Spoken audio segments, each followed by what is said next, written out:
Good morning, నమస్తే. మీరు చూస్తున్నారు V3 న్యూస్ లక్ష్యం సమాజహితం పేపర్ ముచ్చట కార్యక్రమానికి స్వాగతం. ముందుగా వివిధ వార్తాపత్రికల్లో వచ్చినటువంటి ప్రధాన అంశాలు చూద్దాం. రైట్, ముందుగా ఈనాడు వార్తాపత్రిక తీసుకున్నట్టయితే కేంద్రం చిన్నచూపు, తెలుగు రాష్ట్రాల సీఎంల అసంతృప్తి, రాష్ట్రాల పరిధిలోని అంశాలపై రాజకీయ ధోరణేంటి, అవసరమైతే ప్రధానిని కలిసి వివరిద్దాం, ఉభయ రాష్ట్రాలకు ప్రయోజనకరంగా గోదావరి జలాలు కృష్ణాకు తరలింపు, పరస్పరం ఇచ్చిపుచ్చుకునే వైఖరితో మెలుగుదాం, ముఖ్యమంత్రులు కేసీఆర్ జగన్ భేటీలో నిర్ణయం, 4.5 గంటల పాటు సుదీర్ఘ చర్చ, వచ్చే నెలలో మళ్లీ సమావేశానికి నిర్ణయం. ఇక కేంద్రం తెలంగాణలో ప్రాజెక్టులకు సాయం చేయడం లేదు, రక్షణ శాఖ భూ కేటాయింపులకు నిరాకరించింది, ఏపీలో రాష్ట్ర ప్రభుత్వ విధాన నిర్ణయాలను కేంద్రం వ్యతిరేకిస్తుంది. ఇక 2 రాష్ట్రాలను భారతీయ జనతా పార్టీ అనుసరిస్తున్న వైఖరి సరిగ్గా లేదు, తెలుగు రాష్ట్రాలను కేంద్రం చిన్నచూపు చూస్తుంది, మన ప్రయోజనాలను ఏమాత్రం పట్టించుకోవడం లేదంటున్నారు ఇద్దరు సీఎంలు కూడా. తెలుగు రాష్ట్రాల ఇద్దరు సీఎంలు కూడా ఉమ్మడి అభిప్రాయాన్ని తీసుకున్నట్టుగా మనకి ఈనాడు వార్తాపత్రిక ద్వారా తెలియజేస్తున్నారు. ఇక సెంట్రల్కి సంబంధించినటువంటి వార్త చూసినట్టయితే బాలకోటాలో మళ్ళీ ఉగ్రపాగా, దేశంలోకి చొరబడేందుకు 500 మంది కాచుకొని ఉన్నారు, సైన్య అధ్యక్షుడు బిపిన్ రావత్ వెల్లడి చేయడం కూడా జరిగింది. ఇక 370 ఆర్టికల్ రద్దు తర్వాత పాకిస్తాన్ కుట్రలు పొందుతున్నటువంటి విషయాన్ని మనం చూస్తున్నట్టయితే అంచెలుగా రోజుకు కూడా పాకిస్తాన్ చెత్త నా కొడుకులు కాస్త ఎదగడం కూడా జరుగుతున్నటువంటి విషయాన్ని మనం చూస్తున్నాం. చొరబాటు సంగతి మనం చూస్తూ ఉన్నాం. ఒక్కొక్కరుగా చొరబడుతూ ఉంటే వాళ్ళు మాత్రం మన ఆర్మీ జవాన్లు తిప్పి కొట్టడం జరుగుతుంది. అలాంటి సన్నివేశాన్ని మనం చూస్తున్నాం. ఇక దేశంలోకి చొరబడేందుకు 500 మంది కాచుకొని ఉన్నారంట. ఇది ఇక్కడ ఈనాడు వార్తాపత్రిక ద్వారా తెలియజేస్తున్నారు. ఇక ఒకే దేశం ఒకే card, passport, driving licence, bank ఖాతా తదితర వివరాలన్నీ కూడా ఒకే దాంట్లో నిక్షిప్తం చేయాలి, కేంద్ర హోంమంత్రి అమిత్ షా వెల్లడి చేయడం జరిగింది. ఇక మంత్రుల బండ్లు మహాదూకుడు, వేగంగా దూసుకెళ్తూ కెమెరాలకు చిక్కుతున్న వైనం, ఉల్లంఘనాలన్నీ అధిక వేగానికి సంబంధించినవేనా, అదే దారిలో ఎమ్మెల్యేలు ఎమ్మెల్సీల వాహనాలు కూడా వెళ్ళడం జరుగుతున్నటువంటి విషయాన్ని మనం చూస్తున్నాం ఈనాడు వార్తాపత్రిక ద్వారా. ఇక సాక్షి తీసుకున్నట్టయితే సాక్షిలో కూడా ఇదే వార్త ప్రస్తావన ఇవ్వడం జరిగింది. ఇక వాతావరణ మార్పుపై ప్రధాని మోదీ పిలుపు, మాటల్లేవు చేతలే, వివిధ దేశాల వాతావరణ మార్పు ప్రమాదాన్ని అరికట్టే దిశగా కృషి చేస్తున్నాయి, కానీ ఇప్పుడు ఒక సమగ్ర కార్యాచరణ అంతర్జాతీయ స్థాయి ఉద్యమం అవసరం, మనల్ని ఎందుకు నడిపించాల్సి ఉంది, అవసరమే కానీ అత్యాశ కాదు అంటున్నారు ఇక మోదీ గారు. ఇవి వార్తల్లోని ప్రధాన అంశాలు కూడా మనం చూసినట్టయితే ఇప్పుడు చిన్న బ్రేక్ తీసుకుందాం. బ్రేక్ తర్వాత వివిధ వార్తాపత్రికల్లో వచ్చినటువంటి అంశాలపైన డీటెయిల్స్గా ఒకసారి మనం సమగ్రంగా పరిశీలించినట్టయితే చూద్దాం. ఇప్పుడు చిన్న బ్రేక్ తీసుకుందాం. చూస్తూనే ఉండండి V3 న్యూస్ లక్ష్యం సమాజహితం.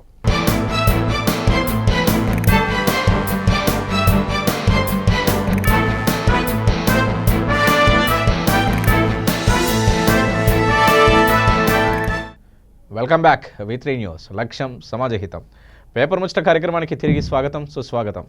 ఇక డీటెయిల్స్లోకి సంక్షిప్తంగా ముందుకెళ్ళినట్టయితే వివరాల్లో ముందుగా చూసినట్టయితే ఈనాడు వార్తాపత్రికలో మనం ఒకసారి చూద్దాం. నిన్న తెలుగు రాష్ట్రాల సీఎంలు కాస్త తెలంగాణలో 4.5 గంటల పాటు చర్చించడం జరిగింది.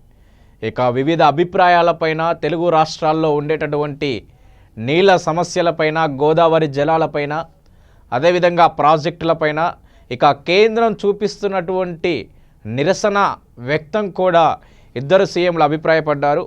కేంద్రం చిన్న చూపు చూస్తుంది అన్నట్టుగా ఇద్దరు సీఎంలు కూడా జరుగుతున్నటువంటి విషయం మాట్లాడుకున్నారన్నటువంటి విషయం. కేంద్రం తెలంగాణలో ప్రాజెక్టులకు సాయం చేయడం లేదు, రక్షణ శాఖ భూ కేటాయింపులకు నిరాకరించింది, ఇక ఏపీలో రాష్ట్ర ప్రభుత్వం విధాన నిర్ణయాలను కేంద్రం వ్యతిరేకిస్తుంది, 2 రాష్ట్రాలను భారతీయ జనతా పార్టీ అనుసరిస్తున్న వైఖరి సరిగ్గా లేదు, తెలుగు రాష్ట్రాలను కేంద్రం చిన్నచూపు చూస్తుంది, మన ప్రయోజనాలను ఏమాత్రం కూడా పట్టించుకోవడం లేదని ఉమ్మడి రాష్ట్రాల సీఎంలు కూడా 4.5 గంట చర్చలో పాటు దాదాపు 3 గంటల సమయం కాస్త కేంద్రం వైఖరిపై మాట్లాడుకున్నటువంటి విషయాన్ని మనకు ఈనాడు వార్తాపత్రిక ద్వారా తెలియజేశారు. ఇక బీజేపీ కేంద్రం కాస్త తెలుగు రాష్ట్రాలపైన వైఖరి చూపిస్తూ ఉంది, ప్రాజెక్టులకు ఎలాంటి నిధులు ఇవ్వడం లేదు, అదేవిధంగా కేంద్ర ప్రభుత్వం ఎలాంటి సహాయ సహకార్యాలు కూడా అందించడం లేదు అన్నట్టుగా ఇక ఇద్దరు సీఎంలు కూడా మాట్లాడుకోవడం జరిగింది అన్నట్టుగా మనకి ఇక్కడ తెలియజేస్తున్నారు. ఇక రాష్ట్రాల పరిధిలోని అంశాలపై కూడా రాజకీయ ధోరణి ఏంటి అన్నట్టుగా, ఇక రాజకీయ అంశాలపైన కూడా ఇక తెలుగు రాష్ట్రాల్లో ఉండేటటువంటి ఏపీలో వైఎస్ఆర్సీపీ పార్టీ, అదేవిధంగా తెలంగాణ రాష్ట్రంలో టీఆర్ఎస్ ప్రభుత్వం పార్టీ, ఈ రెండు పార్టీలకు వ్యతిరేకంగా అనూహ్యంగా ఈ రెండు పార్టీలకు అపోజిట్గా ఎలక్షన్స్కి ధీటుగా బీజేపీ పాగా వేస్తుంది అన్నట్టుగా ఇద్దరు సీఎంలు చర్చించడం జరిగింది.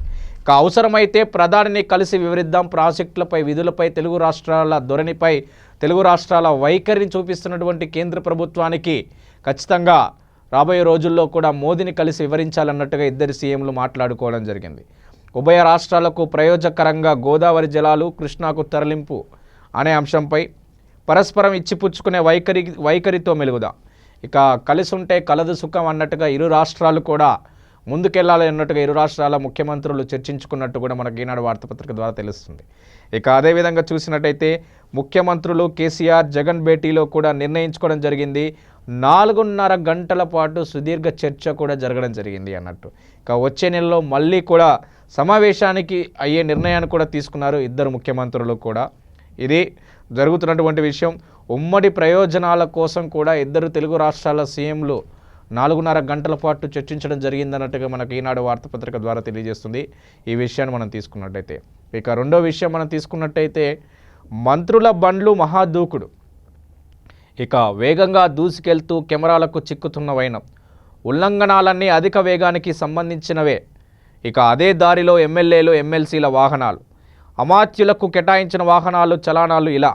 ఇక దాదాపుగా మంత్రుల బండ్లు కూడా మహాదూకుడుగా దూసుకెళ్తున్నాయి. ఎలాంటి ట్రాఫిక్ నిబంధనలు పట్టించుకోకుండా, ప్రజా సమస్యలు పట్టించుకోకుండా, ప్రజా ట్రాఫిక్ రూల్స్ పట్టించుకోకుండా మంత్రులే కానీ ఎమ్మెల్యేలే కానీ ఎమ్మెల్సీలే కానీ అధికారులే కానీ దాదాపుగా ట్రాఫిక్ ఉల్లంఘనలన్నీ కూడా వ్యతిరేకిస్తూ ముందుకెళ్తూ ఉన్నారు, ఉల్లంఘనాలు చేస్తూ ఉన్నారు అన్నట్టుగా మనకు ఈనాడు వార్తాపత్రిక ద్వారా తెలియజేస్తున్నారు. అయితే ఇందులో చలాన్ల విధంగా కూడా మనకి ఇవ్వడం జరిగింది.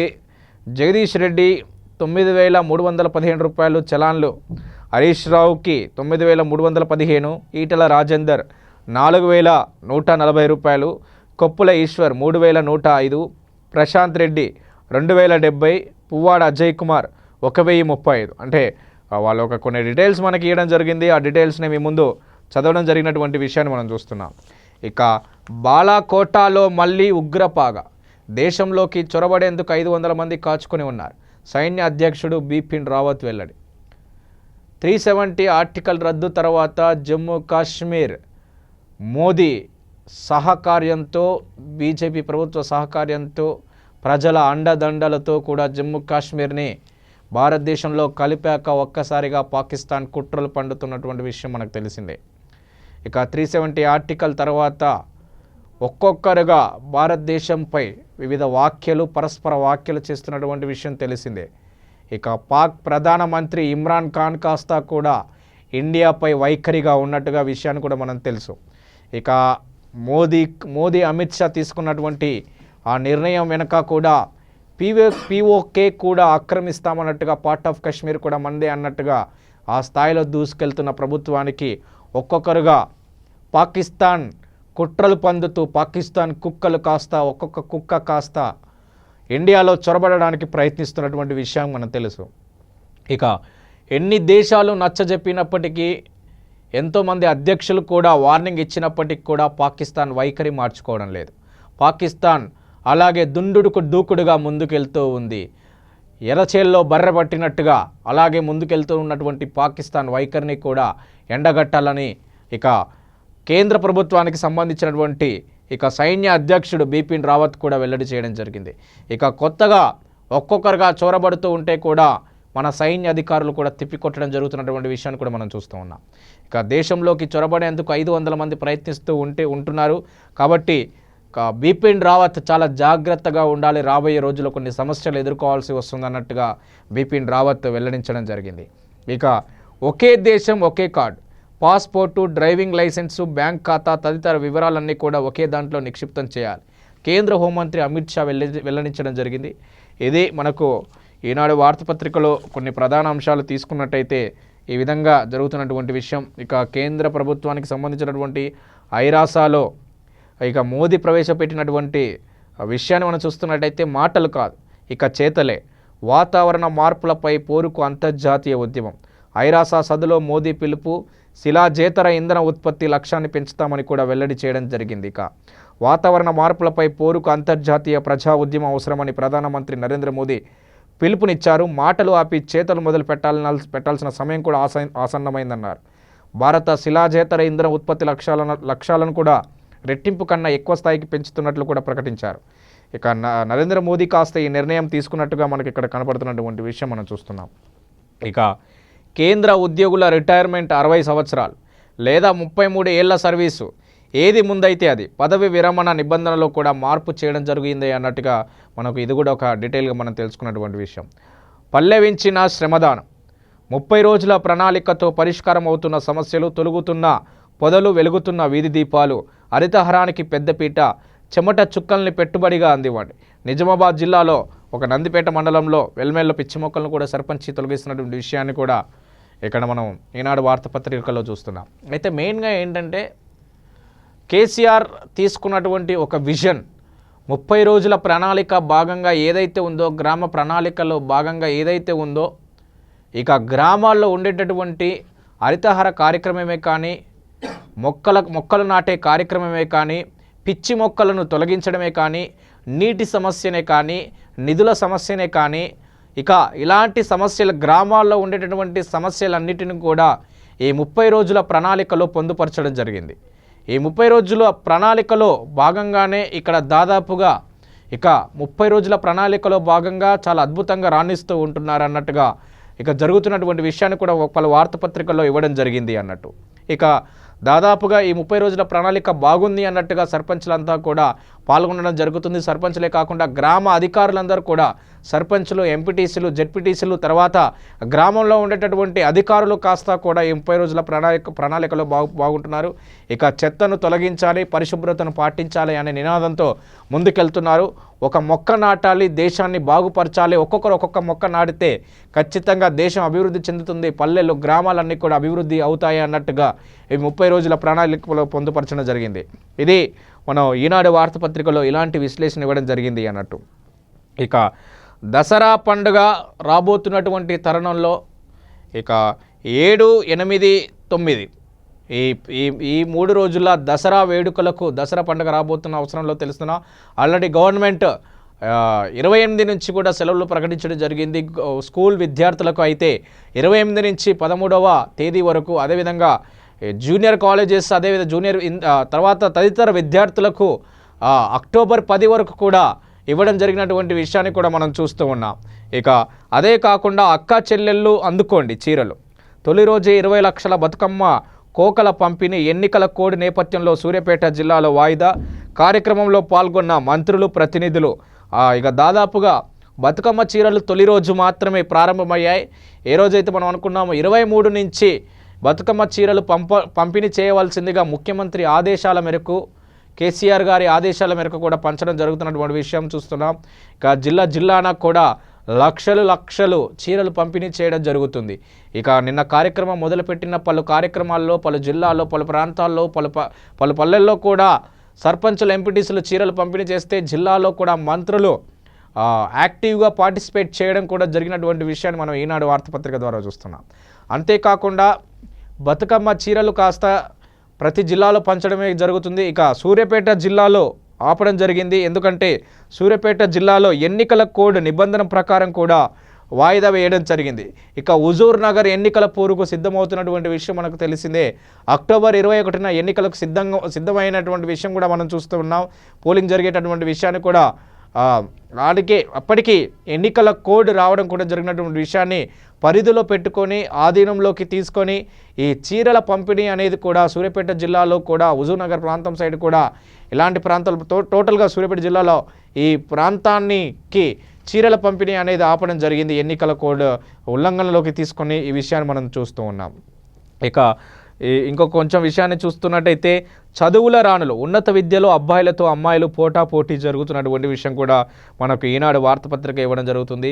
ప్రతి దాంట్లో అమ్మాయిలు పోటీగా ముందుకెళ్తున్నారు, అదేవిధంగా చదువుల విషయంలో కూడా పోటీగా ముందుకెళ్తున్నారు అన్నటువంటి విషయాన్ని కూడా మనకు ఈనాడు వార్తాపత్రిక ద్వారా ఇస్తున్నటువంటి విషయం మనం చూస్తున్నాం. ఇక సాక్షి వార్తా దినపత్రిక తీసుకున్నట్టయితే హుజూర్ నగర్పై ఎగిరేది గులాబీ జెండానే, ఐటీ మంత్రి కె తారక రామారావు ధీమా. 50 ఏళ్లలో జిల్లాను పట్టించుకోలేదు, ఫ్లోరిన్ పాపం వారిదే. ఈ 5 ఏళ్లలోనే 50 లక్షల కుటుంబాలకు భగీరథ నీరు అందించాం. నల్గొండలో కార్యకర్తలతో భేటీ, బతుకమ్మ చీరల పంపిణీకి శ్రీకారం. ఇక కేటీఆర్ కాస్త హుజూర్ నగర్పై ఎగిరేది దాదాపుగా గులాబీ జెండాని అన్నట్టుగా కార్యనిర్వాహక అధ్యక్షుడు కేటీఆర్ పేర్కొన్నారు. అంతేకాకుండా 50 ఏళ్ళు కూడా జిల్లాను ఎవ్వరు కూడా పట్టించుకోవడం లేదు, ఫ్లోరిన్ పాపం వారిదే. ఇంకా ఈ దేశంలోనే దాదాపుగా తెలంగాణ రాష్ట్రంలో అభివృద్ధి పథంలో నడుస్తుందంటే కేవలం కారణం టీఆర్ఎస్ ప్రభుత్వమే అన్నట్టుగా కేటీఆర్ చెప్పుకొచ్చారు. ఈ 5 ఏళ్లలోనే 50 లక్షల కుటుంబాలకు కూడా భగీరథ నీళ్ళు అందించాం. ఇక నల్గొండ కార్యకర్తలతో కూడా భేటీ అనంతరం కూడా బతుకమ్మ చీరల పంపిణీ కార్యక్రమంలో నల్గొండ జిల్లాలో పాల్గొన్నారు కేటీఆర్. ఇది మనం చూస్తున్నటువంటి విషయాన్ని మనం చూస్తున్నాం. ఇక కృష్ణాకు గోదావరిపై తెలంగాణ ఆంధ్రప్రదేశ్ ముఖ్యమంత్రులు సుదీర్ఘ చర్చ కూడా జరగడం విషయాన్ని మనం చూస్తున్నాం. ప్రగతి భవన్లో సీఎం కేసీఆర్తో ఏపీ సీఎం వైఎస్ జగన్ భేటీ అనంతరం కూడా ఇలాంటి చర్చనీయాంశాలు కూడా జరిగాయి. ఇంకొక వార్త తీసుకున్నట్టయితే హుజూర్ నగర్లో ఉమ్మడి అభ్యర్థే కాంగ్రెస్కు మద్దతు ఇచ్చే పరిస్థితి లేదు తమ్మినేని. యురేనియం తవ్వకాలపై బీజేపీ వైఖరి ప్రకటించాలి, కేంద్రంలో కార్పొరేట్ ప్రభుత్వం. ఇక ఇది జరుగుతున్నటువంటి విషయం అంటున్నారు రాఘవులు. ఇక మద్యం పొడిగింపు తథ్యం, వైన్ షాపుల లైసెన్సులు పొడిగించేందుకు సర్కార్ నిర్ణయం. నెల రోజులు రెన్యువల్ ఖరారు, సీఎం ఆమోదం. అధికారిక ఉత్తర్వులు వెలువడటమే ఆలస్యం. 3 నెలల పొడిగింపునకు మున్సిపల్ ఎన్నికలు అడ్డంకి కూడా ఉండడం జరుగుతున్నటువంటి విషయాన్ని మనం చూస్తున్నాం. ఇవి పలు వార్తాపత్రికల్లో ఉన్నటువంటి ప్రధాన అంశాలన్నిటి కూడా మనం ఇవి చూసాం. ఇక మన అప్పులు 3 లక్షల కోట్లు దాకా ఉన్నాయి. బడ్జెట్ కాగ్ లెక్కల్లో నిజాలు నిర్భయాలు తెలిసినటువంటి విషయం. అసెంబ్లీలో నేతలది తల మాట, తోచిన లెక్కలతో దాగుడు మూతలాడుతున్నారు అన్నట్టుగా వెలుగు వార్తాపత్రికలో ఇవ్వడం జరిగింది. ఈ విధంగా డిఫరెంట్ వార్తాపత్రికలు ఇవ్వడం జరిగింది. ఇక జనరల్గా సంబంధించినటువంటి విషయాన్ని మనం తీసుకున్నట్టయితే చిరంజీవి రామ్ చరణ్ మోసం చేశారు, తమ వద్ద సమాచారం తీసుకొని పక్కన పెట్టారన్న ఉయ్యాలవాడ నరసింహారెడ్డి వారసులు కూడా చేస్తున్నటువంటి విషయం చూస్తున్నాం. ఇవి పలు వార్తాపత్రికల్లో వచ్చినటువంటి ప్రధాన అంశాలు కూడా. రేపటి రోజు కార్యక్రమంలో పేపర్ ముచ్చట కార్యక్రమంలో తిరిగి కలుద్దాం. అంతలోపు stay tune to V3 news. లక్ష్యం సమాజహితం.